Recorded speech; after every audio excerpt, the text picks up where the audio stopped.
Right, good morning, welcome back. Thank you for your wonderful comments in the last video. Moving on nicely with this now. I've got 3 into 1, but just open at the moment, and I need to make that tapered funnel to get the gases into this factory collector or link pipe so I can put silencer on the end.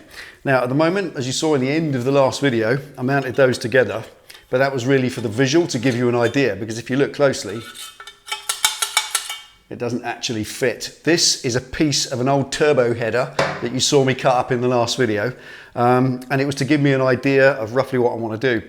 I was hoping to use it, but I don't think it's the right thing to do because it's a bit wobbly, it's a bit gnarly, and of course it's old. This has been on a turbocharger for goodness knows how long. It's been hot to ridiculous temperatures, goodness knows how many cycles, and potentially this could be a weak point. So I think rather than go with that, rather than use it because it's kind of a taper already, seeing these 2 little pieces of tubing and having to think about it gave me an idea. So I think the right thing to do is, rather than use that piece of scrap, actually in this instance take some raw materials, a couple of pieces of tubing, and make my own funnel and weld it on the end so it's nice and strong, fresh metal that's never been up to temperature, and effectively a nice one-off piece, and then make it long enough as well so that it can reach that without another patch piece in between. So that's the task for today. Let's see how we get on.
Right, at the end of the last video, I heated up that welded area to cherry red to anneal it because number one pipe needed a little bit of force to pop it into its hole. It had just warped a bit on the bench during welding. And now, as you can see, they fall straight in and out of their holes, all perfectly targeted, all perfectly in the right place. No resistance, no moving whatsoever, which means that that welded joint now is under no force whatsoever, which will give it the best chance of survival.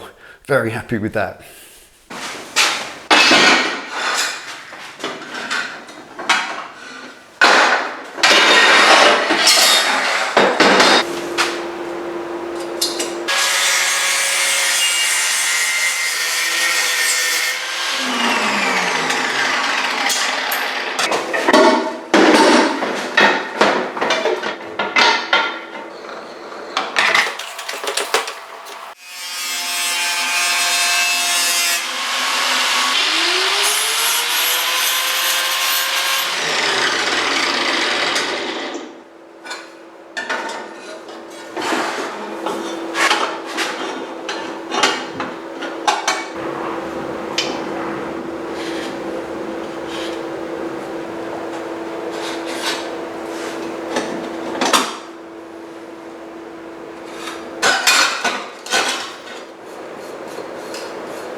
Right, there we are. I'm just going to leave that there. I don't think it needs any yap. That's cool. I like it. It looks good. It's exactly how I envisaged it would look. And in fact, I think the finish has come out slightly better than I'd hoped I might make. So I'm really pleased with that. Now, I'm not a welder. I just do this as an amateur thing. MIG welding's not the right medium for stainless steel. Yes, it should have been TIG welding. The world of welding is racked with horrible snobbery. People slating you off because you don't do it to like expert standards. Well, I don't really care. I do it to my standard, and that is that it's strong, it doesn't break, it never falls apart, it just needs grinding back. And if you can't do precision welding, then learn precision grinding and your welding comes out looking great. And I'm really happy with that. Even if that had been TIG welded, then they would have been exposed welds. And I didn't want that. This is a kind of showy bike and I wanted a nice looking exhaust. I might even mirror polish that. That is so nice, I might bang it on the buffer and get a mirror finish on the whole thing. Who knows? But not now. That's done. I'm going to move on from that, step back a little bit now. There's loads more to do on this project, but I want to run two projects at once if I possibly can, and the Hayabusa is finished. So rolling in next, I've got a T120 Triumph Bonneville. We're going to put some Farkles on it, new exhaust, bash plate, get rid of the cat converter. There's a few little tricks and tips to do that, and of course a few other little Farkles and bits and fun and games as well. We're going to stick some new fork springs in it, some better levers on it and all sorts to upgrade it, make it a little bit more street and a bit less grandpa. So in the next one, Triumph T120 Bonneville Farkles, but for now, Legend 3-in-1, done, tick. I'll see you next time.